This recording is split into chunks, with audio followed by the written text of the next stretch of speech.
Seja bem-vindo ao nosso encontro chamado Oficina Bíblica, mapeando a vida plena do Gênesis ao Apocalipse. Meu nome é Luiz Henrique, sou professor de matemática, mas fiz esse estudo algum tempo atrás e resolvi não só entregar esse estudo para você de forma gratuita por meio do nosso aplicativo e do nosso canal no YouTube, mas também basear esse estudo no nosso livro chamado A Bíblia Sem Versículos, um livro que foi escrito por mim com o objetivo de ajudar, com método e didática, a estudar a palavra do Senhor. Então, eu quero aqui começar criando uma expectativa correta acerca da nossa oficina. Se você deu play aqui nesse vídeo, achando que aqui você vai encontrar alguém que vai te ensinar como se achegar a Deus e como encontrar a Deus e como ser justificado diante de Deus, de como ser mais cristão, esquece. O objetivo não é esse. O objetivo aqui é aprender com você, junto com você, sobre o caráter de Deus, aprender mais sobre quem é Deus e como ele se revelou e se revela a nós. Então, a postura aqui ela é horizontal, não é um professor ensinando a um aluno, mas sim um, um cristão ajudando outro cristão que o ajuda mutuamente. Então, aqui nós estamos nessa jornada como irmãos, aprendendo juntos. A promessa que eu digo para você é que o objetivo dessa aula não é acumular conhecimento sobre teologia, sobre Bíblia, sobre o cristianismo. O objetivo dessa aula, que não é, na verdade, uma aula, eu chamei de oficina. Eu sou professor, então tenho mania de chamar tudo de aula, mas eu quero quebrar um pouco isso aqui. Aqui é uma oficina, e quando você pensa em oficina, você pensa o quê? Em conserto. Então, o objetivo aqui é nos consertarmos diante do nosso Criador. E o objetivo, a promessa dessa nossa oficina não é acumular conhecimento. O objetivo aqui é o quê? É descobrir a revelação do Pai, a revelação de como ter um relacionamento maior e melhor com o nosso Criador. Então, esse é o objetivo do nosso projeto, da nossa oficina bíblica. Então, vamos avançar aqui para o seguinte. Eu preciso dizer para você que o convite que foi feito a você para participar dessa jornada, né, essa oficina, mapeando a vida plena do Gênesis ao Apocalipse, ela é baseada no meu livro chamado A Bíblia Sem Versículos. Vou mostrar aqui para vocês. Vamos lá, deixa eu mostrar aqui. Aqui, pronto, foi. Então, nós temos aqui o aplicativo A Bíblia Sem Versículos e temos o livro A Bíblia Sem Versículos, que você pode ler gratuitamente, a amostra grátis, né, no caso, aqui no nosso aplicativo, que também é gratuito. Se você quiser adquirir o livro físico ou o livro digital, você também encontra aqui o link para isso. E nós temos a oficina que está aqui, ó, livro Mapeando a Vida Plena, que também é um livro que eu escrevi utilizando o método do nosso livro, A Bíblia Sem Versículos. Então, a Bíblia Sem Versículos é um método de leitura da Bíblia para que a gente consiga encontrar na leitura bíblica a revelação do Pai. Agora, na oficina Vida Plena, aí é diferente. Aqui nós queremos ter uma experiência de conhecimento da palavra de Deus de forma prática.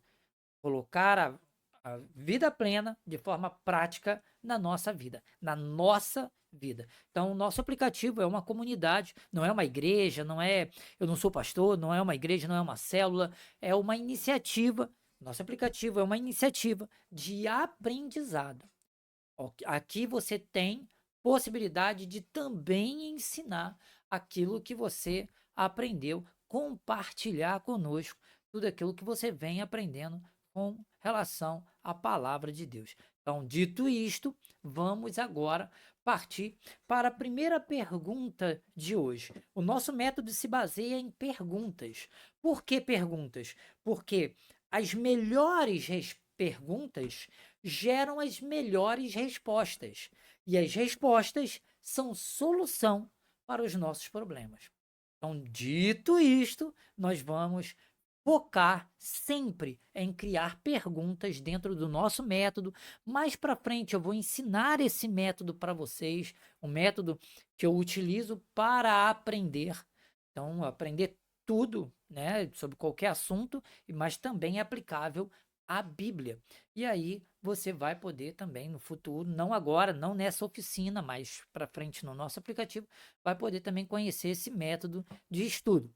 Então, eu separei 5 perguntas para nós estudarmos aqui, para nós refletirmos.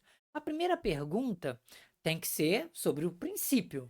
E a primeira pergunta é sobre o Éden, lá, sobre o início. Tudo começa no começo de Gênesis. Então, a pergunta é: o Éden é a cena de um crime ou é um jardim de relacionamento? Por que eu estou perguntando isso?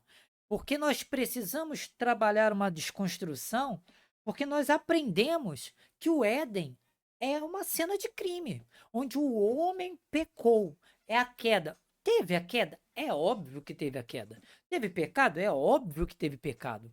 Porém, o Éden, ele não é uma cena de crime. Ele é um jardim de relacionamento. Quando nós entendemos a partir dessa perspectiva de Gênesis que o início determina um propósito, e guarda isso. Propósito é a imagem do futuro que nos puxa para frente. Guarda essa definição. Propósito é a imagem do futuro que nos puxa para frente, que nos anima, que nos motiva a dar um passo adiante. Então, com esse conhecimento, nós vamos avançar. Então, vamos analisar essa pergunta fazendo mais 3 perguntas. Primeiro, como nós aprendemos? Nós aprendemos, né, a religião nos fez ver a história do Éden como sendo um juiz implacável chegando com o martelo para condenar um réu. A gente pega o texto, eu vou pegar aqui agora para ler para vocês, o texto de Gênesis 3, versículo 1 em diante, diz assim, ó: Ora, a serpente era mais astuta que todos os animais do campo que o Senhor tinha feito. E esta disse à mulher: É assim que Deus disse: Não comereis de toda a árvore do jardim? E disse a mulher à serpente: Do fruto das árvores do jardim comeremos, mas do fruto da árvore que está no meio do jardim, disse Deus: Não comereis dele, nem dele tocareis, para que não morras. E então a serpente disse à mulher: Certamente não morrereis, porque Deus sabe que no dia em que dele comerdes, se abrirão os vossos olhos, e sereis como Deus, sabendo o bem e o mal. E viu a mulher que aquela árvore era boa de se comer, e agradável aos olhos, e árvore desejável aos olhos, ou melhor, e árvore desejável para dar entendimento. Tomou do seu fruto e comeu, e deu também a seu marido, e ele comeu com ela. Então foram abertos os olhos de ambos, e conheceram que estavam nus, e coseram folhas de figueira, e fizeram para si aventais. E ouviram a voz do Senhor Deus, que passeava no jardim pela viração do dia. E esconderam-se Adão e sua mulher da presença do Senhor Deus entre as árvores do jardim. E chamou o Senhor Deus a Adão e disse: Onde estás?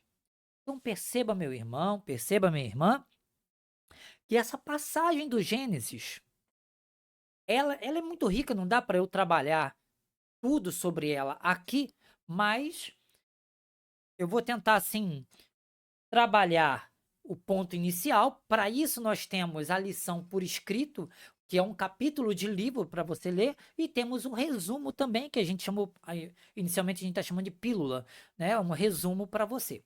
Então, o que a religião nos ensinou?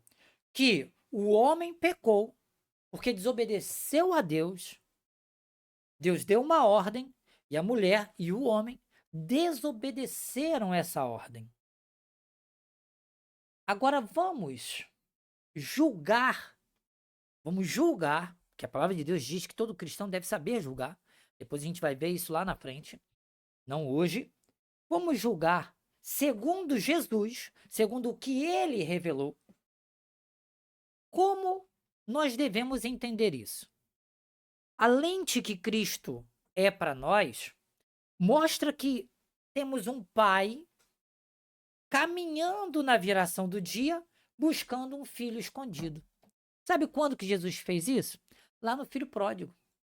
Quando Jesus fala sobre o filho pródigo, quando ele ensina sobre o filho pródigo, aquilo ali, na verdade, não é só uma parábola. Aquilo ali, Jesus está explicando o que aconteceu com Adão. Porque o homem, ele escolheu se afastar de Deus. O problema não estava no que o homem tinha feito. Perceba que Deus não mudou em nada. Quem mudou foi o homem. O homem mudou o seu procedimento. O homem mudou a sua visão de Deus. Antes, o homem enxergava Deus diretamente. Mas assim como eu, o homem passou a enxergar a Deus de forma contorcida, distorcida. A semente plantada no coração de Eva pela serpente não foi uma semente de desobediência, foi uma semente de desconfiança. Naquele exato momento, e viu a mulher que aquela árvore era boa de se comer. Ali foi o momento em que a semente brotou. A semente de desconfiança na sabedoria e na soberania de Deus.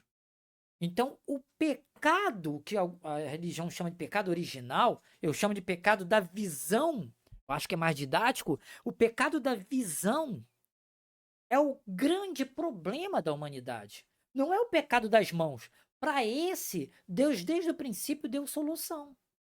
São os pecados das mãos, o pecado da desobediência, quando você faz algo que não deveria se fazer. Mas Jesus deixou bem claro que o problema do homem não está no pecado da mão, está no pecado da visão. Porque a visão do homem ficou distorcida. Por isso o homem começou a fugir de Deus. Então, qual deve ser o nosso agir? Qual é o nosso movimento prático?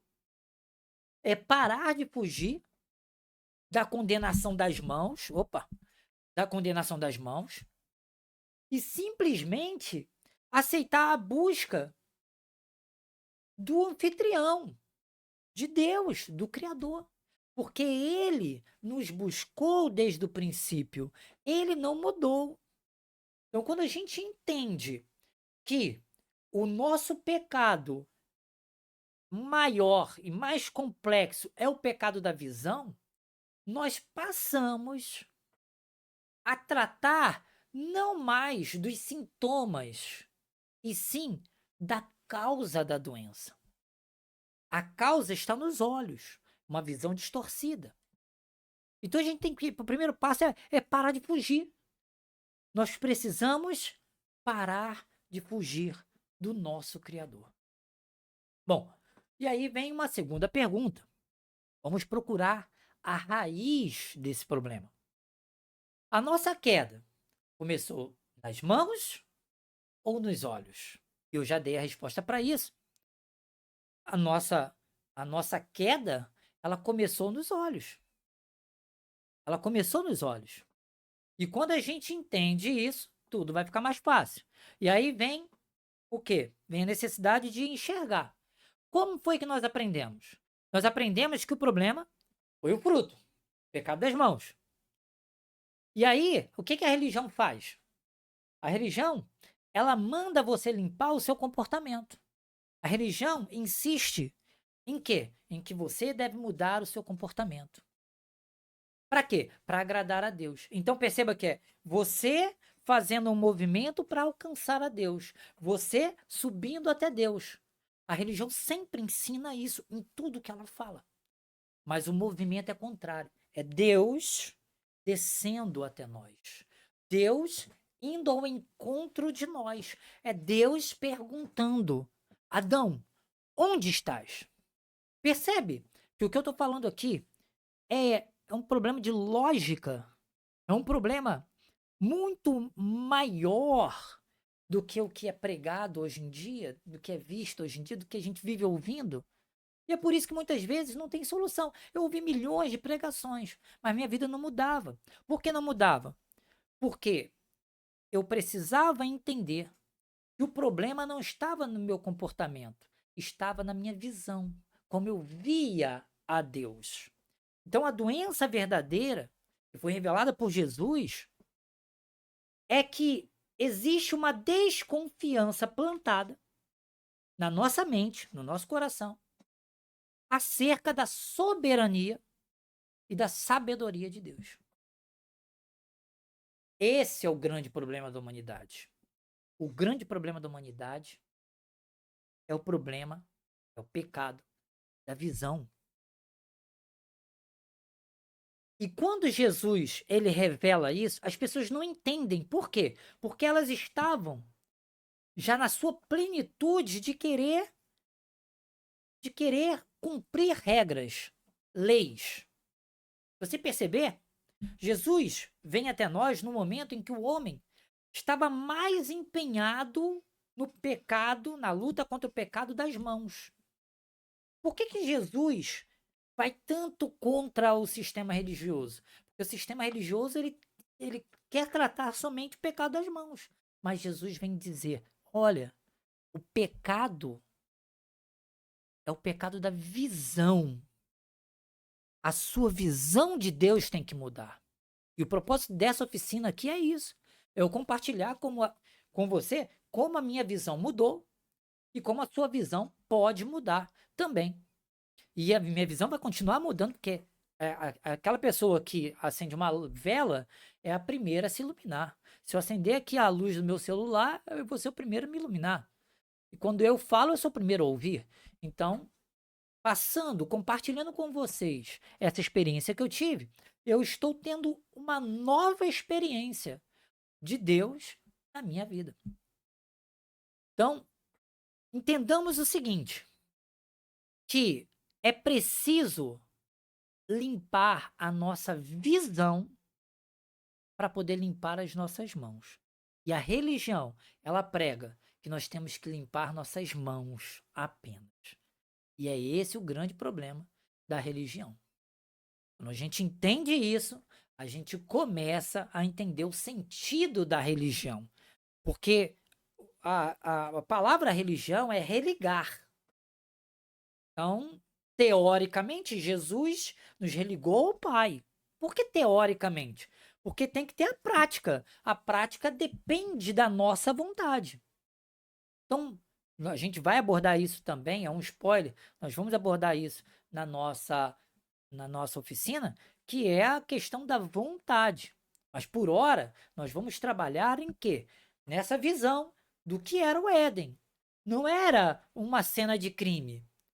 Era um jardim de relacionamento. Deus continua vindo ao nosso encontro para isso.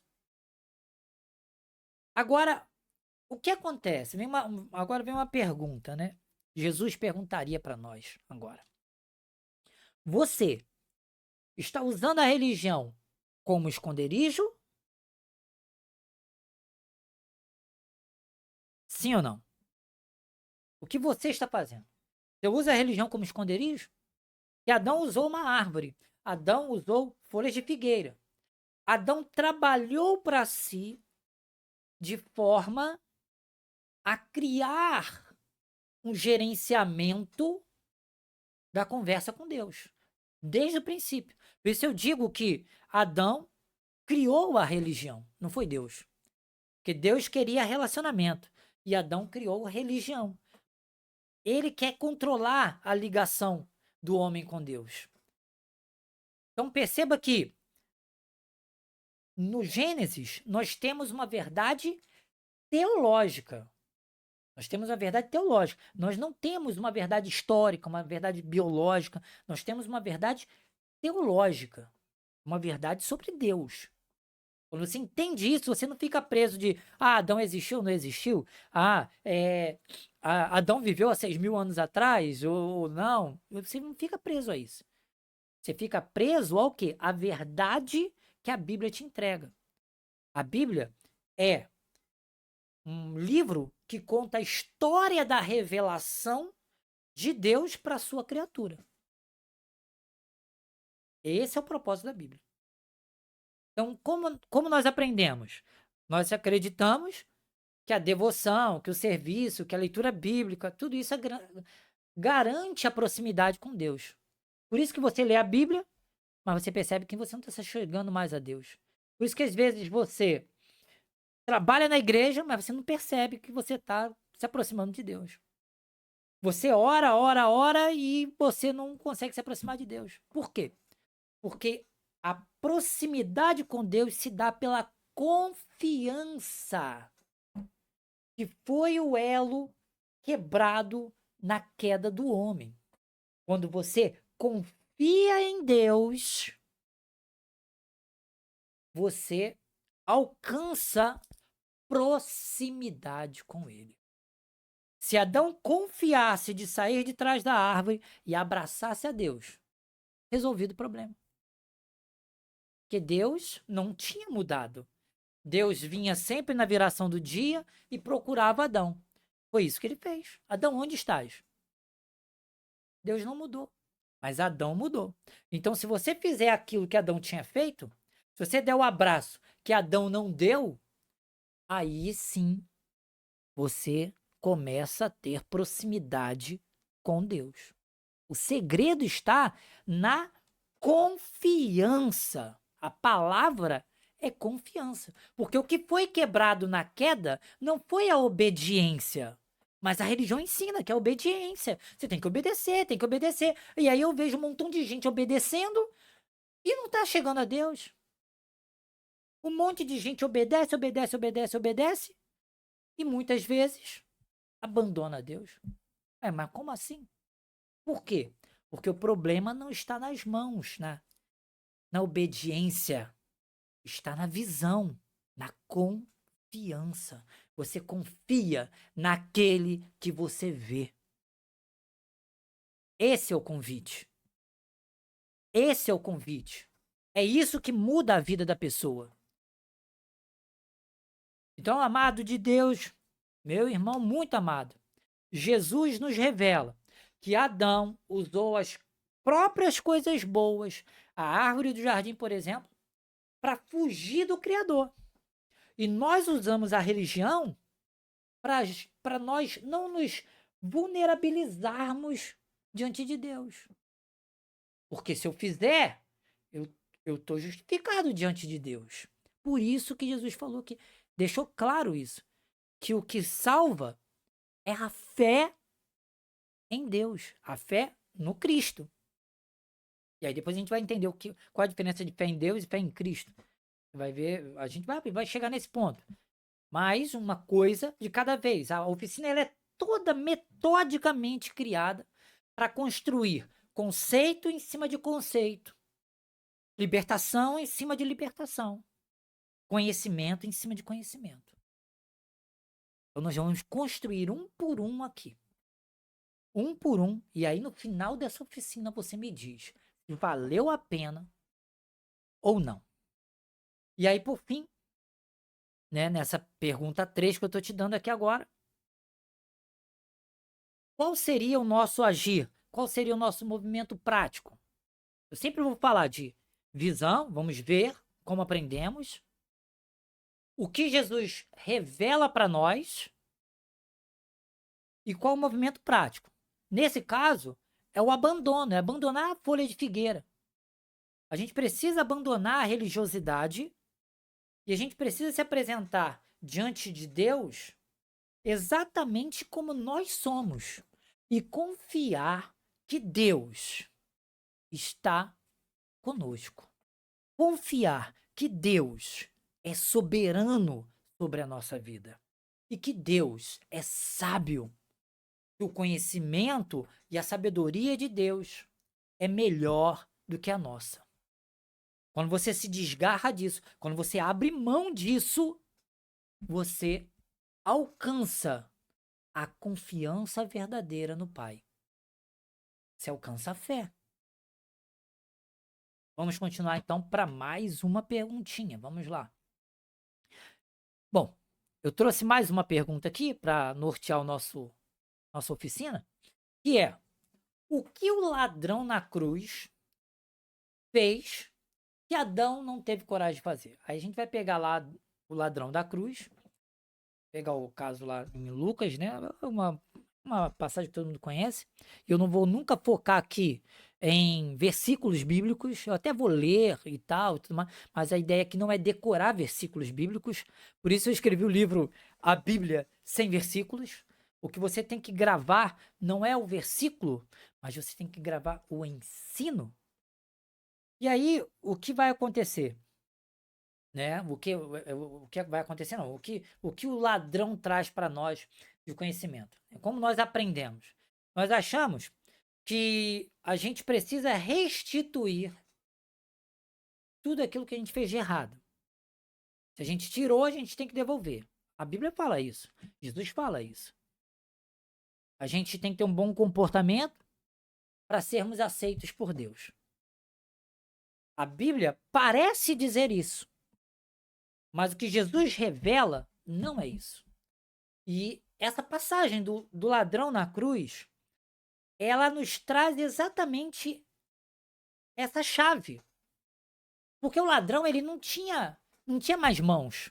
Ele não podia restituir ninguém, porque ele estava preso. A mão dele estava presa na cruz. Ele estava ali, ó, crucificado com Jesus. Não tinha mais como ele trabalhar. Porque mão, você pensa o quê? Trabalho. Não tinha mais como ele devolver aquilo que ele roubou. Os seus pés estavam presos. Não tinha mais como ele ir ao encontro daquele que ofendeu, daquele que ele roubou. Perceba que na cruz não tem mais nada o que fazer. Então, não tem mais solução para o ladrão? Não. Mesmo tendo as mãos presas, mesmo tendo os pés presos, o ladrão não tinha a sua vontade presa. Foi a vontade daquele ladrão que determinou a salvação dele. Puramente a vontade dele. Porque a vontade, que é chamada de livre-arbítrio, né? Ela é aquilo que você recebeu do soberano Deus, que é a sua soberania. Você é soberano sobre a sua vontade.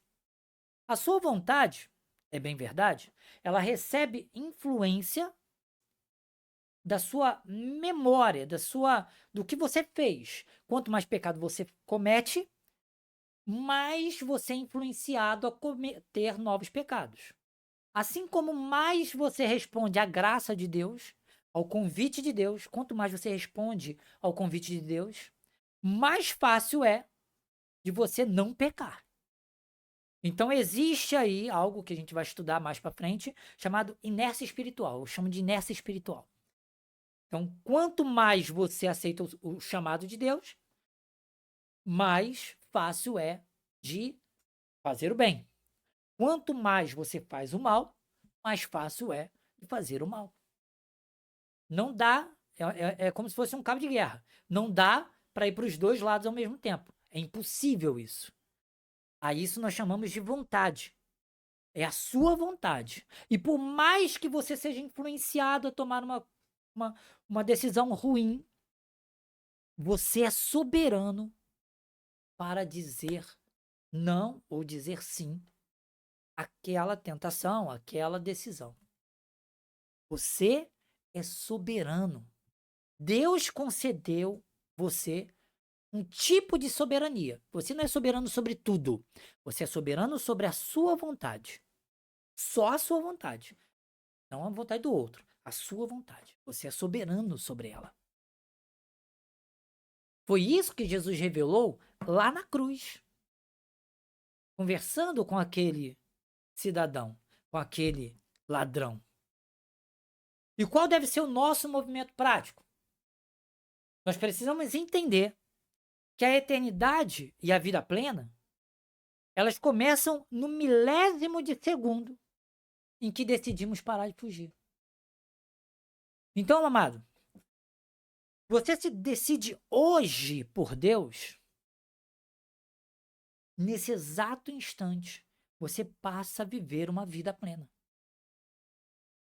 Vida plena, a definição guarda isso, vida plena não é uma vida sem tribulações, não é uma vida sem problemas, não é uma vida sem vida. Vida plena é uma vida de experiência do que você vai viver na eternidade. O que Deus preparou para a sua eternidade, ele te permite experimentar hoje. Então, vida plena é começar a viver hoje aquilo que Deus preparou para você para a eternidade.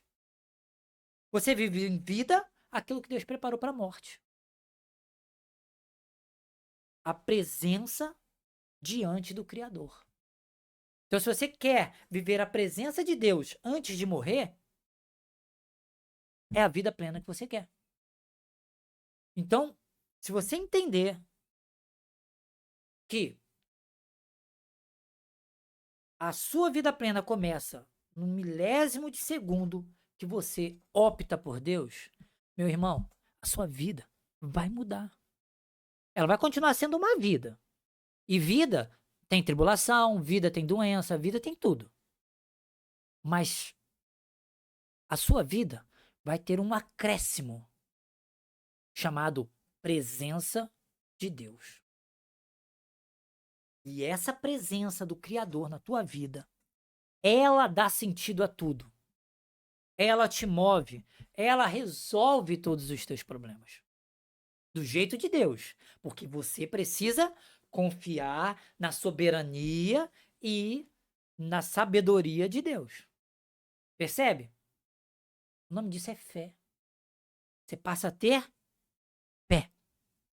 Fé é confiança na sabedoria e na soberania de Deus. Você vai encontrar um versículo dizendo isso? Não vai. Você vai encontrar o versículo dizendo, né? A fé é você enxergar aquilo que você ainda não viu, não é verdade? É crer que Deus existe, é galardoador daqueles que o buscam. Tudo isso está na Bíblia. Não entra na neurose de decorar o versículo bíblico, mas fique neurótico por entender cada uma das coisas que Deus quer te ensinar. E aí nós vamos para a última pergunta, que é: se Deus pagou a conta, de que lado está a maçaneta? Ué, Luizinho, não entendi. Vou explicar. Jesus diz, lá em Apocalipse, né? Eis que estou à porta e bato. Aquele que abrir, entrarei e cearei com ele. Na Bíblia, cear, comer.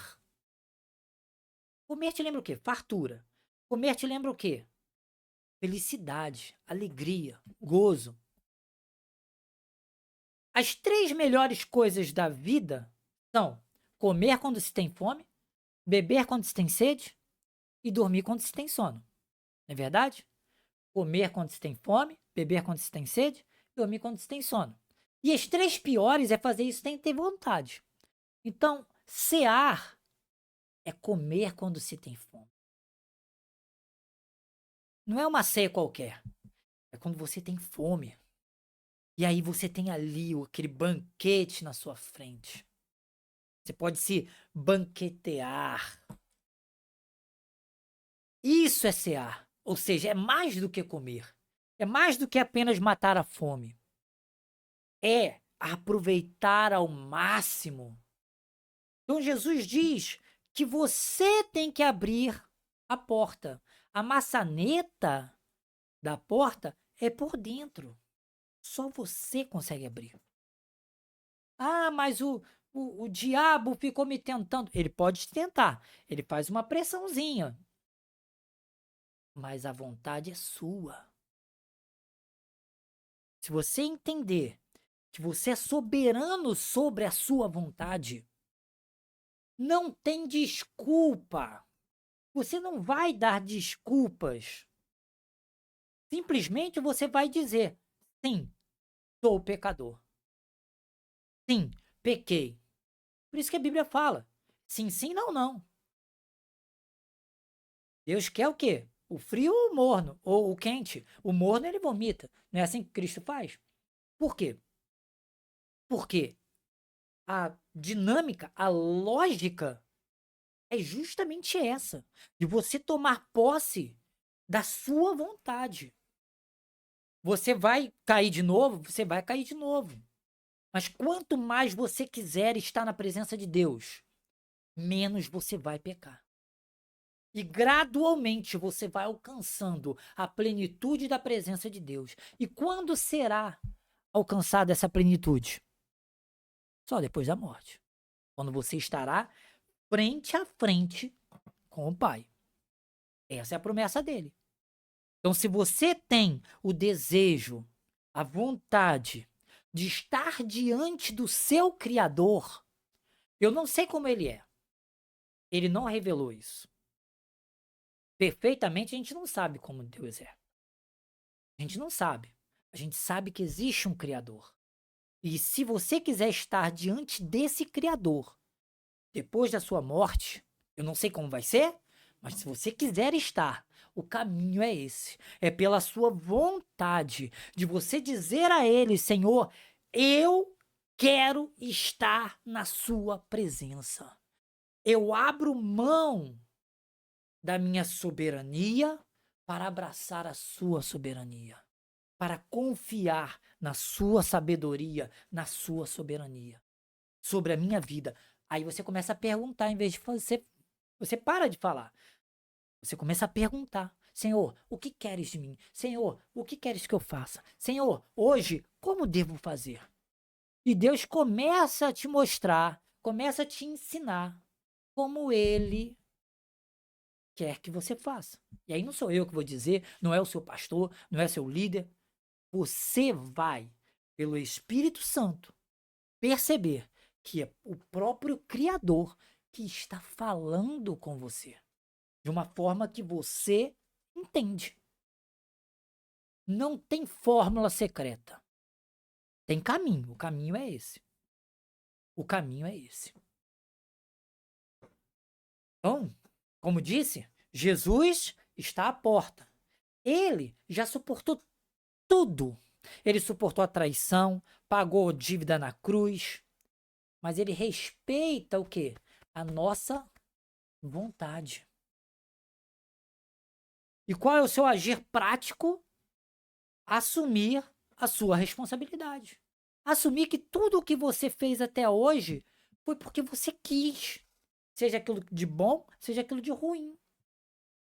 Que todas as sementes que floresceram na sua vida, sejam sementes de amargura ou de felicidade, são responsabilidade sua. Pode não ter sido culpa sua. Existe uma diferença entre culpa e responsabilidade. Nós sofremos pela culpa de outros. Nós não chegamos aqui, nós não somos os primeiros. Nós sofremos consequências dos pecados de outras pessoas. Ponto.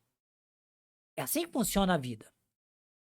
Nós não vivemos sozinhos, porque Deus não quer um ser humano, ele quer a humanidade.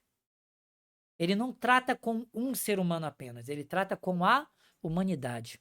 O seu sim influencia o sim da humanidade. Mas ele não é o único. Ele não é o único.